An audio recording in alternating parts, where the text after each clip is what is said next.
Bon, alors merci déjà à tous d'être venus. Donc vous pouvez constater que si on est sorti de bonne heure, c'est qu'il y a un petit souci.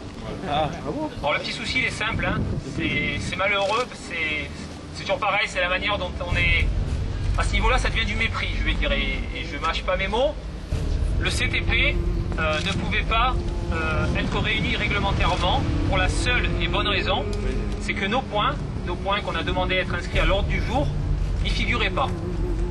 Donc on a décidé, en toute responsabilité, de quitter le CTP avant qu'il commence.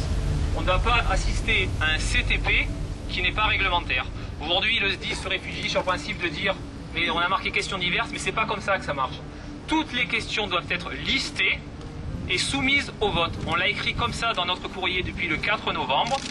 Le SDIS, aujourd'hui, a pris la responsabilité de mettre en place le système que vous avez autour de vous pour rien. Il a pris la responsabilité de faire venir les élus pour rien. Voilà. Et comme on le disait, ce qui est regrettable, c'est quand on voit le dispositif des forces de l'ordre qui nous entourent, on aurait aimé, pour nos collègues qui ont souffert à la Gabelle, qui sont parmi nous, qu'ils aient au moins la même protection. Bravo. Je pense pas. Je pense pas. Je pense pas qu'on en était là.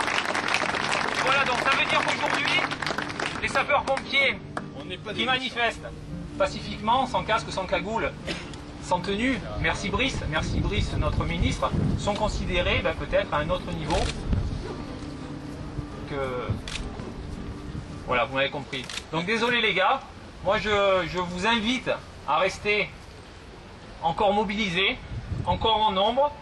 Je voudrais prendre l'engagement avec vous qu'on ira au bout du combat. Dès demain, on va aller interpeller une dame qui se trouve sur la scène, d'accord? C'est la secrétaire du Parti Socialiste, elle donne une conférence, on va s'inviter. Et il faut continuer cette action de communication jusqu'à ce qu'on obtienne au moins la possibilité de négocier et d'aboutir au niveau de nos demandes légitimes, aussi bien pour les SPP que pour les PATS. Voilà, merci à tous.